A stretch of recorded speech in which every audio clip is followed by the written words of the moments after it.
सबको जय मसीह की। जय मसीह की मेरे प्रिय भाई और बहनों। आज की वीडियो में हम ऐसे एक आदमी के बारे में जानेंगे। ऐसे एक आदमी के बारे में हम सुनेंगे जिसका कोई जन्म नहीं है, कोई मौत नहीं है। मेरा मतलब है उनका जन्म ही नहीं हुआ, उनका मौत ही नहीं हुआ। ऐसे एक आदमी के बारे में आज की वीडियो में हम जानेंगे। ये बातें सुनने के बाद कुछ लोग जरूर आश्चर्य हो रहे होंगे कि ये कैसा मुमकिन है। जन्म नहीं होना, नहीं मरना, इसे एक इंसान के लिए कैसे मुमकिन है। तो इसके बारे में आज हम बातचीत करेंगे।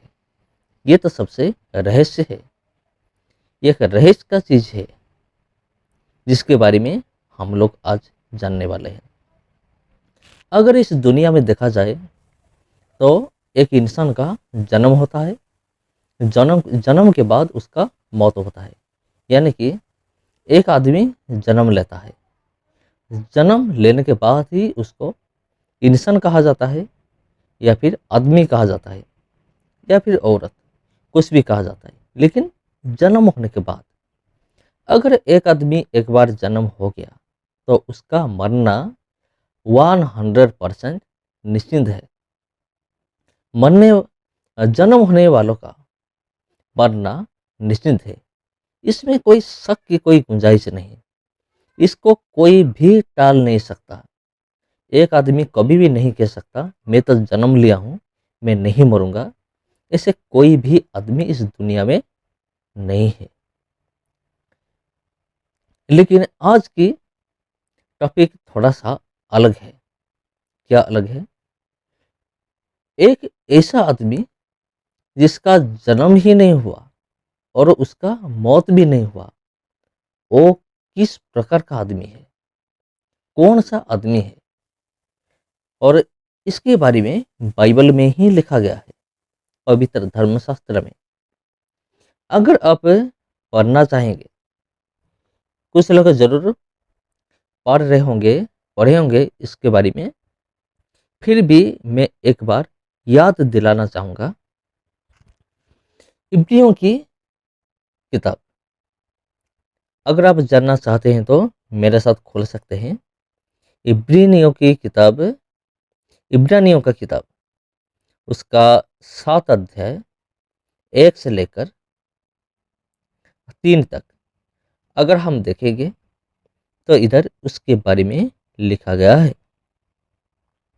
मैं आप लोगों के लिए पढ़ना पसंद करूंगा, इसलिए मैं पढ़ रहा हूँ। आप सुनिए ध्यान लगा के, क्योंकि यह परमेश्वर का वचन है। अगर ध्यान से नहीं सुनेंगे तो हमें पता भी नहीं चलेगा कि सच में इस तरह का आदमी है सच में, या कोई ये झूठ है, या कुछ भी है। ये परमेश्वर के वचन में लिखा गया है, इसका मतलब है यह सच है। तो चलिए हम पढ़ते हैं इब्रानियों की किताब, उसका अध्याय 7 1 से लेकर 3 तक। वर्स 1, चैप्टर 7 वर्स 1, यहाँ ऐसे लिखा गया है।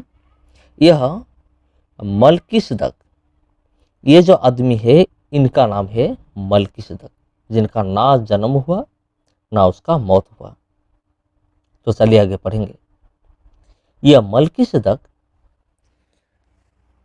सालेम का राजा और परम प्रधान परमेश्वर का याजक, यानी कि ये जो मलकीसदक ये राजा है, याजक भी है। पढ़ेंगे आगे। सर्वदा याजक बना रहता है।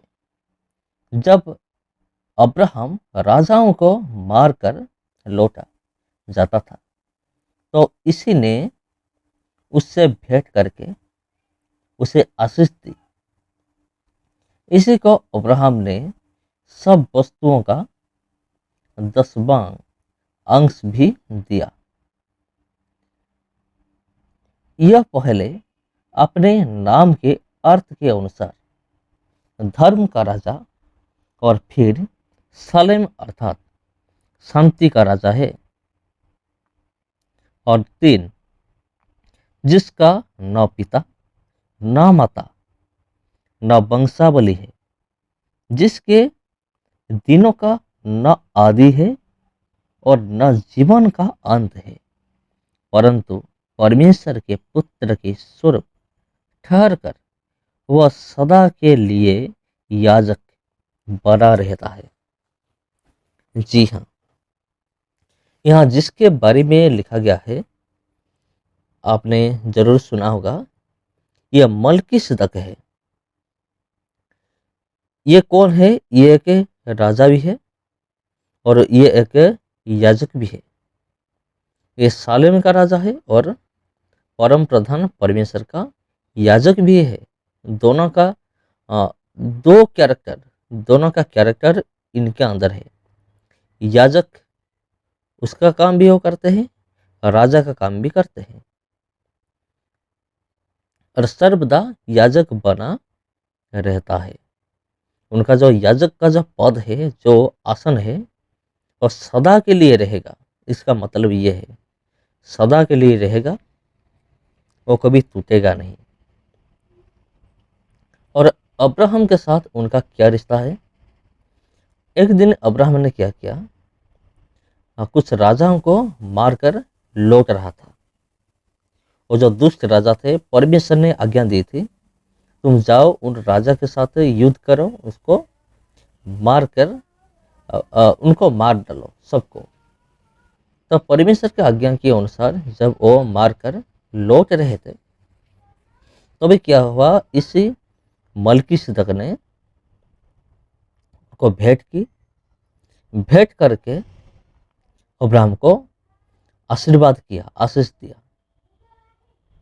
तो इसीलिए मल्कीसदक को यीशु मसीह के समान भी माना जाता है, क्योंकि मल्कीसदक एक ऐसा ऐसा इंसान था, ऐसे इंसान थे जो कि परमेश्वर के समान बराबर माने जाते थे। इसलिए हम भी मानना चाहिए। इसी को अब्राहम ने सब वस्तुओं का 10वां अंश भी दिया। 10वां अंश अब्राहम ने उनको दिया। वो पहले अपने नाम के अर्थ के अनुसार धर्म का राजा, ये जो मल्कीसदक है, ये जो इसी नाम का अर्थ है धर्म का राजा, और दूसरा अर्थ भी हम कर सकते हैं जो कि बाइबल में लिखा है, इधर ही लिखा गया है। और फिर सालेम अर्थात शांति का राजा है। धर्म का राजा हम कह सकते हैं मल्कीसदक को, और मल्कीसदक को शांति का राजा भी हम कह सकते हैं। तो शांति का राजा कौन है? प्रभु यीशु मसीह है शांति का राजा, और मल्कीसदक को भी शांति का राजा कहा जाता है। इसी के अनुसार, इसी रीति के अनुसार मल्कीसदक को प्रभु यीशु मसीह के समान कहा जाता है। लेकिन इसका मतलब ये नहीं कि मल्कीसदक परमेश्वर है और वही परमेश्वर है, उनके अलावा कोई नहीं है, ऐसे नहीं।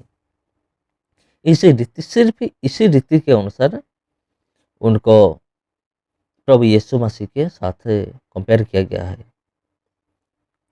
जिसका ना पिता 3 वर्ष दिन सबसे इम्पोर्टेंट है, जिसका न पिता न माता न वंशावली है।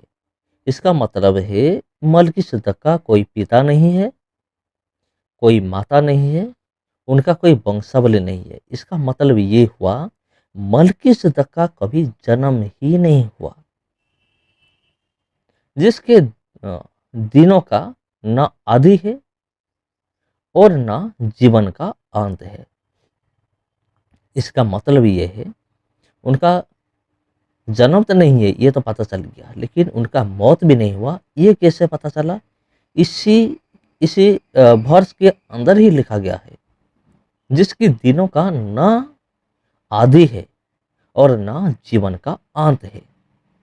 उनका जो दिनों, उनका जो समय, उनका आदि नहीं है, आरंभ नहीं है, मतलब उनका जन्म नहीं है, और उनका जीवन का अंत नहीं है। मतलब है उनका मौत ही नहीं है, जन्म नहीं है, मौत नहीं है, परंतु परमेश्वर के पुत्र के स्वरूप। हालेलुया। परमेश्वर परंतु परमेश्वर के पुत्र के स्वरूप ठहरकर वह सदा के लिए याजक बना रहता है। परमेश्वर पुत्र के स्वरूप मतलब परमेश्वर का पुत्र कौन है? परमेश्वर का पुत्र कौन है? परमेश्वर का पुत्र है प्रभु यीशु मसीह। उनका परमेश्वर का पुत्र कहा जाता है। मलकीसिदक को भी परमेश्वर का पुत्र कहा जाता है। उनका सम्मान किया गया है और सदा के लिए याजक बना रहता है। मलकीसिदक सदा के लिए याजक बना रहता है। तो मेरे प्यारे भाइयों और बहनों, इस वर्ष के अंदर आपने क्या देखा? आपने क्या सोच रहे हैं? आपका मन में क्या है? आप मुझे सवाल कर सकते हैं। तो आज की जो टॉपिक था वो ये था, एक ऐसा आदमी जिनका ना आरंभ है ना कोई अंत है, उनका जन्म नहीं है, मृत्यु भी नहीं है। तो सबको जय मसीह।